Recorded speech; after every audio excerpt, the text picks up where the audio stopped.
All right, now, Texas. They signed all of those blue chippers this past year, whatever it's called now, with their class in February or December and February. Here's one reason they had to do that, but you always want to bring in as many offensive linemen as you can. Isaiah Hookfin, highly rated offensive lineman. He now has a medical retirement, according to head coach Steve Sarkisian. There will now be only 5 players from the 2019 class playing for Texas this upcoming season. And every offensive lineman from the 2019 class has transferred or medically retired. That's why I'm not so bullish on them, completely redefining themselves, because while they do have they've got a lot of good transfers, and they're going to be a lot more, they're going to be very dynamic on offense at the skill positions and all that. Those are the things that you need veterans on your team. And those are guys who would be juniors this year. And so you have a junior class that's pretty decimated and not there. That's not just about, the guys on top. Sometimes it's about the veteran leadership and the meat of the team right there in the middle. That's what Texas doesn't have yet. Now, while I think they'll be better this year, that's precisely why. It's not about, that Xavier Worthy and everybody else can't make them better this year, and Ajayi Hall and Isaiah Nayor and Bijan coming back and all that.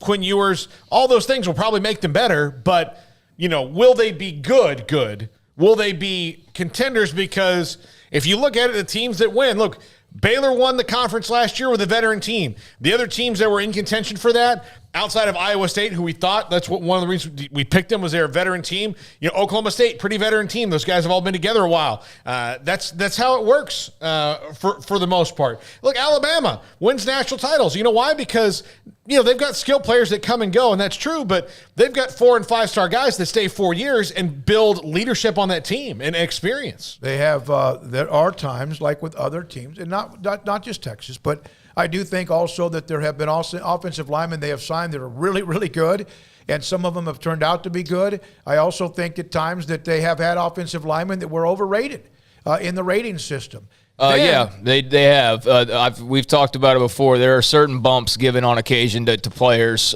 because of who they're being recruited by, and it's very obvious, and it becomes even more obvious in some cases, and Isaiah Hookfin was one of those. That was a situation where Baylor and Texas were dueling it out for him.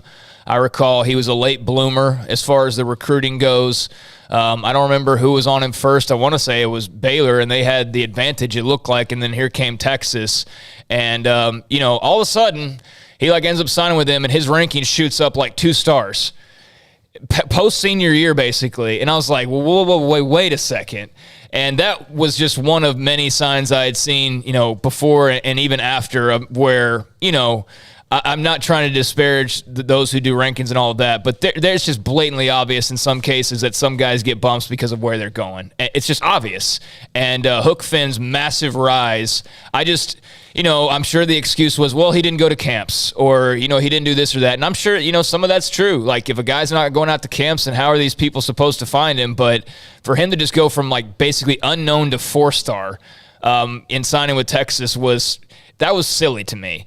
Now, as far as Hookfin goes, I feel bad for him because apparently he was in a really bad accident a few months back in December and got a lot of bumps and bruises and think some broken bones and got pretty messed up. And I believe there was a tweet out there where he had commented on the fact that he was wearing his helmet, and that basically saved him from, worse damage and maybe even death, the way that it sounded.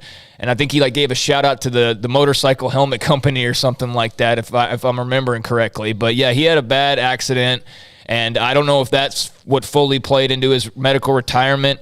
I'm sure it probably played some role in that. So, definitely not going to celebrate that. But I am going to remember him as somebody that was an example of just how wonky the rankings can kind of get, for certain teams. He wasn't rated for the longest of time, and then all of a sudden, pop, he was one of the top 50 players in Texas. Now, a tie-in to Baylor. Craig mentioned that Baylor was kind of maybe in on, I think, Houston, Texas Tech also. No, Hookfin was Texas and Baylor. No, I'm talking about offers and things like that. But that was Texas.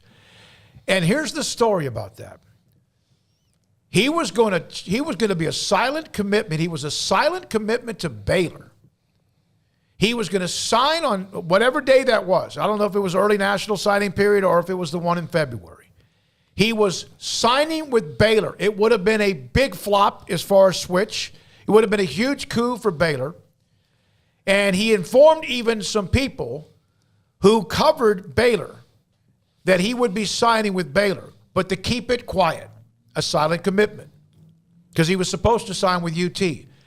Somebody in the media did not read the memo, mentioned it, it pissed him off, he signed with Texas.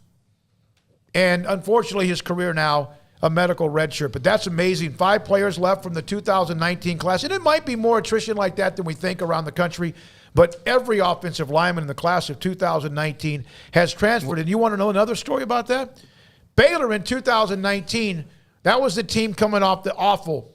They were 7-6. And one time they had 6 scholarship offensive linemen. Now they have an offensive line that seems to be loaded. And here we are under Eric Mateos and what they're doing. Texas should be absolutely embarrassed